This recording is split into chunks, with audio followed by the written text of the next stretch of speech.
देखो last class में हमने यहाँ तक सोल्व किया था, है ना। हमारे पास में एक ये क्वाड्रेटिक इक्वेशन थी।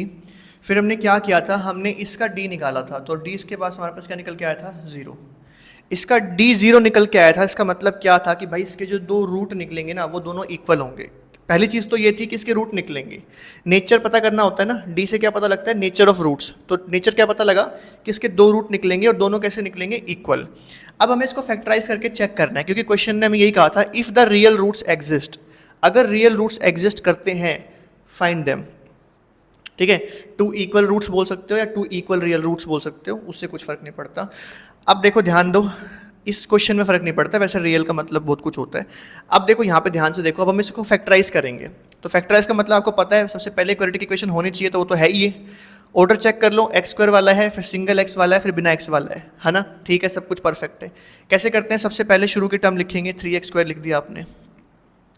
फिर लास्ट की टर्म लिख दो, प्लस का 4 इज इक्वल टू में 0 डाल दो। अब बीच की टर्म को आपको दो पार्ट में लिखना है। इसको क्या बोलते हैं, इसको बोलते हैं मिडल टर्म स्प्लिटिंग। क्या बोलते हैं इसको, मिडल टर्म स्प्लिटिंग। अब आपको दो वैल्यू ऐसी ढूंढनी है जिसको आपस में आप प्लस माइनस करो तो कितना है, माइनस का 4√3, और उनको जब मल्टीप्लाई करो आपस में तो कितना है आपके पास में, मल्टीप्लाई कर लो। आगे 3 है इसके, वहाँ पे 4 है, तो 3 4 से कितना हो गया, 12। ठीक है, अब देखो ऐसे में फैक्टर बनाना डिफिकल्ट लगता है क्योंकि यहाँ पे रूट होता है, पर मैं आपको एक चीज़ समझाता हूँ, ध्यान से समझो। देखो जब भी आपके पास में मिडल टर्म में रूट, ये √3 √5 मतलब रूट का चक्कर आ जाए ना मिडल टर्म के अंदर में, तो आपको क्या करना है, ध्यान से समझो। आपको बहुत बेसिक हिट एंड ट्रायल लगाना, बहुत बेसिक। देखो क्या करना है आपको, आपके पास में -4√3 लिखा है ना, सबसे पहले आप साइन पे ध्यान ही मत दो। ठीक है, आप ये देखो कि हमारे पास है -4√3 लिखा है और यहाँ 12 है। तो अगर मैं 12 को देखता हूँ तो मेरे पास में यहाँ 4 3 12, मेरे में 12 को देख के क्या आता था, 4 3 12, है ना, 4 3 12।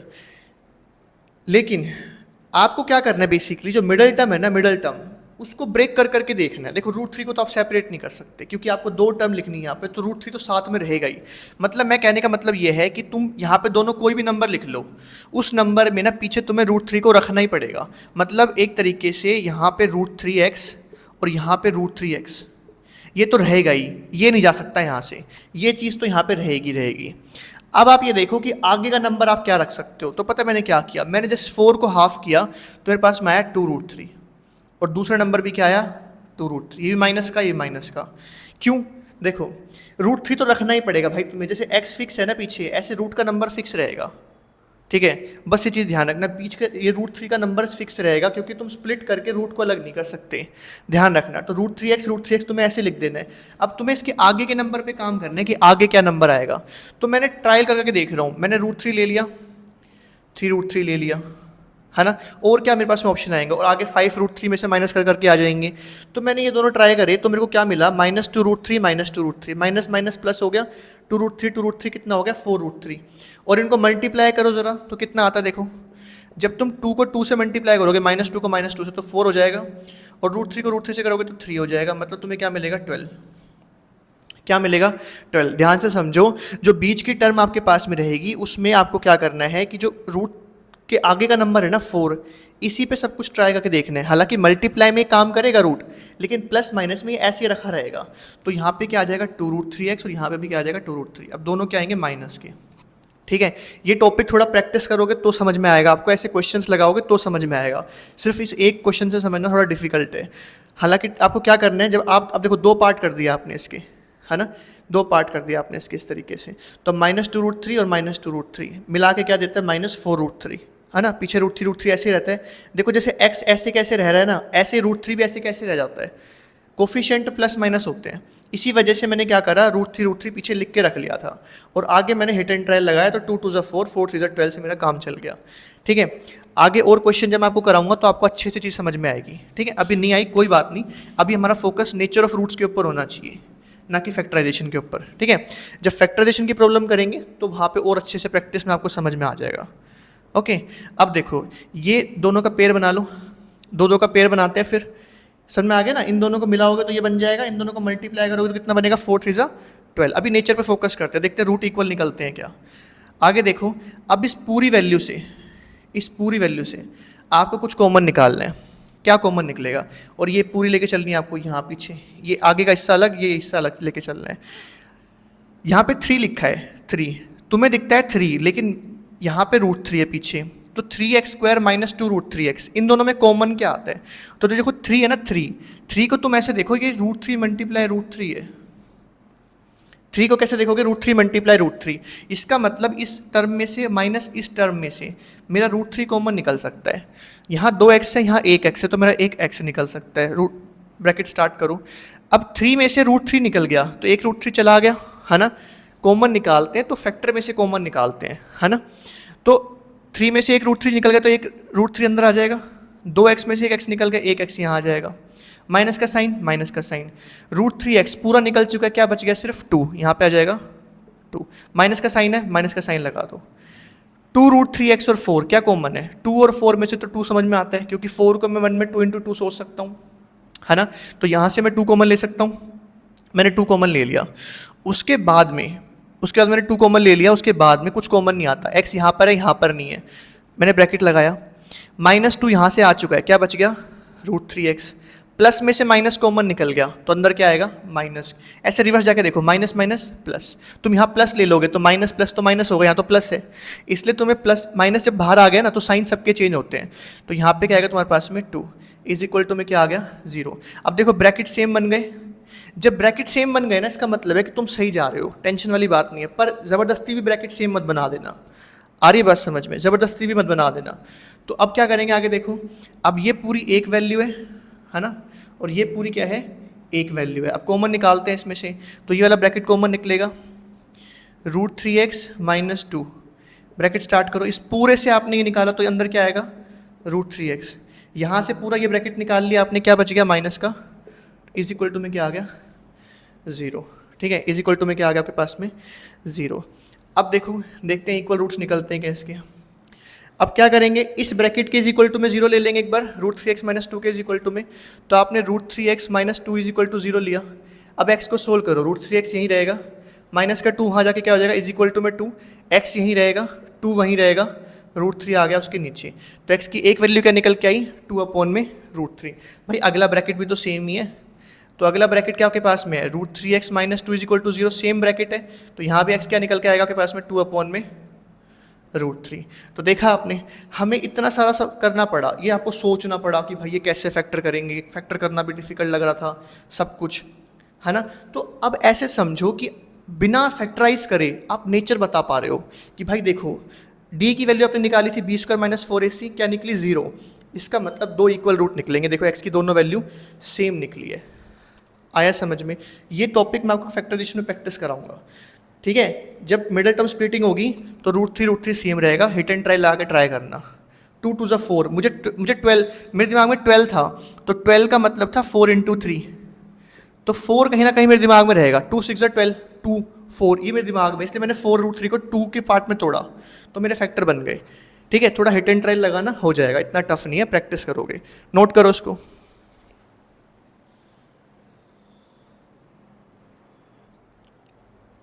ठीक है, नोट कर लिया। तो लास्ट में इसमें हम क्या बोलेंगे? नेचर ऑफ रूट्स निकालना था कि भाई इसके तो 2 इक्वल रूट्स निकलेंगे। ठीक है, बस ये चीज़ और नोट कर लेना कि इसके 2 इक्वल रूट्स निकलेंगे। चलो ये एक और प्रॉब्लम करते हैं। ठीक है, देखो अभी तक जो हमने क्वेश्चन किए हैं उसमें हमने रूट्स निकाला है, पहले पता किया क्वाड्रेटिक इक्वेशन का, फिर हमने रूट्स निकाले कौन से मेथड से? फैक्टराइजेशन मेथड से। उसके बाद में हम नेचर पता कर रहे हैं। नेचर पता करने के लिए क्या कर रहे हैं अभी तक? d इज इक्वल टू आपका b² माइनस 4ac। डी की 3 तरह की वैल्यू आएंगी, 0 से बड़ी, 0 के बराबर, 0 से छोटी। तो अब इस क्वेश्चन में सबसे पहले हम नेचर ऑफ रूट्स पता करते हैं। तो क्या करेंगे, देखो ax² लिखा प्लस bx लिखा plus c is equal to 0। ठीक है, उसके बाद में ऑर्डर सही था इसका, x², ये रहा x², यहाँ x² के आगे a है, यहाँ x² के आगे 2 है, तो a की वैल्यू कितनी होगी आपके पास में? 2। a की वैल्यू कितनी होगी आपके पास में? 2। फिर यहाँ पे x है, यहाँ पे भी x है, यहाँ x के आगे b है, तो b की वैल्यू कितनी होगी जो यहाँ x के आगे है? क्या है? -6। ठीक है, इसमें कंफ्यूज मत रहा करो कि 6 क्यों होगी, -6 क्यों होगी। मैंने बताया ना आपको, इस बीच के हिस्से को पूरा उठा के साइड में लिख लो -6x, इस बीच के हिस्से को पूरा उठा के यहाँ साइड में लिख लो bx। अब तुम खुद देख लो b की वैल्यू कितनी होगी, माइनस का 6। आया समझ में? इसको अलग कर दिया, देखो अब इसको देखो, इसको देखो, सिर्फ इन सबको हटा दो, इन सबको हटा के ये देखो c इज इक्वल टू 3 है ना, ऐसे। तो c कितना आपके पास में 3। तो सबसे पहले क्या पता करेंगे, नेचर ऑफ रूट्स। तो d की मतलब क्या होता है, डिस्क्रिमिनेंट। d का मतलब क्या होता है आपका, discriminant. d is equal to क्या होता है, बी स्क्वायर माइनस 4ac। ये हमें क्या बताने में हेल्प करता है, नेचर ऑफ रूट्स। तो पुट करते हैं इसके अंदर वैल्यूज। b कितना के पास में, माइनस का 6, माइनस का 6 लिखो, स्क्वायर डालो, माइनस का 4 लिखो, इंटू a आपके पास में कितना है 2, c आपके पास में कितना है 3। ओके अब देखो -6 का स्क्वायर, 6 का स्क्वायर जो होता है वो मैंने तो 36, -4 इंटू 2 इंटू 3, 4 2 8, 8 3 24, माइनस का कितना आ गया 24, 36 माइनस 24 कितना आएगा आपके पास में 12, कितना आएगा 12।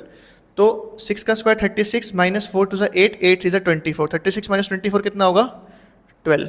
तो आपका जो d की वैल्यू आ रही है वो आ रही है 0 से बड़ी। d की वैल्यू क्या आ रही है आपकी, 0 से बड़ी। आपकी d की वैल्यू कितनी आ रही है 12। आपकी d की वैल्यू कितनी आ रही है 12, और 12 0 से बड़ा होता है। और अगर हमारे d की वैल्यू 0 से बड़ी हो, इसका मतलब क्या होता है, हमारे पास जो उसके रूट्स निकलेंगे टू डिस्टिंक्ट, दो हमारे पास में टू डिस्टिंक्ट रियल रूट्स। ठीक है, मतलब इसके दो आंसर निकलेंगे। इसको जब सोल्व करोगे इसकी दो वैल्यू निकलेंगी, दोनों अलग होंगी एक दूसरे से।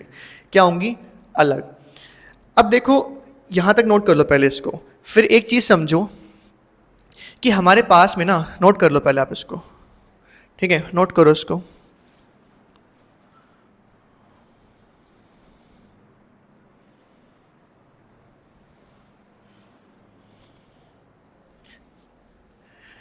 ठीक है, अब एक चीज़ समझो कि अगर d की वैल्यू 0 से बड़ी आ गई या d की वैल्यू 0 आ गई, तो हमें क्या करना होता है कि हमें फैक्टराइज करके उसके रूट्स पता करने हैं। अगर रूट्स एग्जिस्ट करते हैं तो आप रूट्स पता करोगे, है ना, ऑब्वियस सी बात है। इसने खुद कहा है कि find the nature of the roots, roots का नेचर पता करो। d निकाल के हमें नेचर ऑफ रूट्स पता लग गया।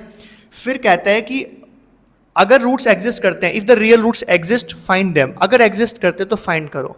देखो जो फर्स्ट क्वेश्चन हमने किया था उसके अंदर d की वैल्यू 0 से छोटी निकली थी, तो नो रियल रूट्स, मतलब उसके रूट्स नहीं हो सकते, हम उसको सोल्व नहीं किया आगे।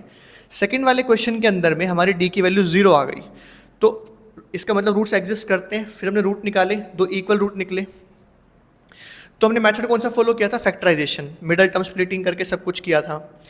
अब ये जो तीसरा क्वेश्चन हमने किया, इसके अंदर हमारी d की वैल्यू आई 0 से बड़ी, मतलब d की जो आंसर है वो दो डिस्टिंक्ट रूट्स निकलेंगे उसके, टू डिस्टिंक्ट रियल रूट्स।